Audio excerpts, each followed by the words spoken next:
And this morning, there's some new information about the latest problem with Obamacare. This is the administration's scrambles to try and clear up data discrepancies the government says could jeopardize coverage for millions of people. The new Inspector General's report uncovering some 2.9 million flaws in the federal exchange. They say most of them deal with inconsistent information supplied by those who were signing up.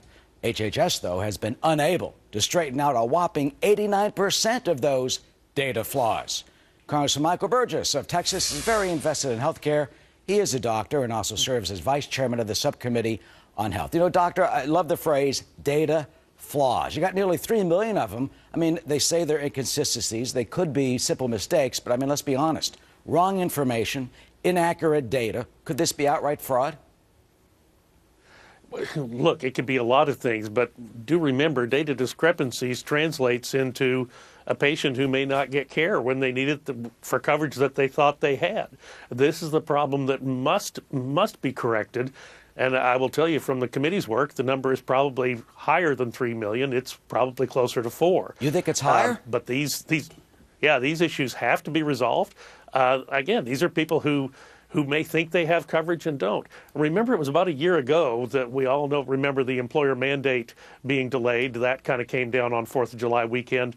But around the same time, they also said income verification was going to be suspended, and we'll just trust people. Well, I trust people too, Eric, but, you know, we're finding out that maybe and these may not even be intentional. Some of them may be just errors. But the fact of the matter is they didn't build the platform correctly. They have not yet built the back end of the platform to deal with some of these issues. And as a consequence, as we get deeper and deeper into this first Obamacare year, and oh, by the way, we're going to start signing up for the second Obamacare year, these things have got to be resolved. The president came out right before Easter weekend and said, mission accomplished, I signed up 8 million people. Well, it turns out not quite, Mr. President, and some of those were in error, and some of those, as you say, may have actually been intentionally fraudulent. Well, you know, of those 8 million people, about what, 2 million or so were actually the only ones that were uninsured, and other people had insurance. Correct, and it will be interesting to see what the number of those signups that actually had discrepancies. But look, let's fix the problem. And here has been the difficulty from day one with the Department of Health and Human Services on this. They refused to come in and be open and honest with us. Right before Obamacare went live, October 1st, the head of the Center for Consumer Information and Insurance Oversight came in to the committee and under oath said, yeah, everything will be ready October 1st. He knew at that point it wasn't going to be ready. There was no way it could be ready. He was lying to us. He lied to his boss. He lied to the president. A lot of people at HHS are now gone. I just don't understand why there were not wholesale firings.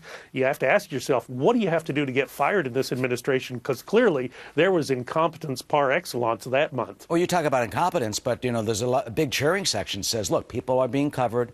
People had pre-existing conditions. But take a look at what Investors Daily, pretty scathing and blunt editorial about Obamacare under government audit revealed vast Obamacare failures. Looking at just 45 randomly selected applications, the analysis found cases where income data were wrong, Social Security numbers hadn't been checked, citizenship or legal status hadn't been verified, and information was entered incorrectly. If Obamacare were a private company, you can bet its executives would be facing criminal charges. Instead, Obama and the press are cheering Obamacare as a great success. Do you think that criminal charges are actually warranted and that Obamacare is a great success? I think the analogy there that if this were a private sector company, there would be government agencies who would be asking very hard questions with perhaps articulating some very severe penalties that might be invoked. Look, this thing... You're correct. People are now depending upon things they have been promised under the Affordable Care Act. It really is incumbent upon the administration. Be forthcoming, be open, be honest. Fix the problems as they exist. At the very least, you owe the people that you promised this to, you owe them that. And we can argue about the politics of whether this is the right policy or wrong policy. But they have a duty to be forthcoming. They have a duty to fix this and stop with the political spin, stop with the talking points, and let's get to the bottom of these things and fix them. Yeah, that would be the shame of it if someone thinks they're covered and they really need it, life-threatening situation, and they find out they're not. Congressman Michael Burgess, a doctor, thank you so much for joining us today. Thank you, Eric. Martha? Bye-bye.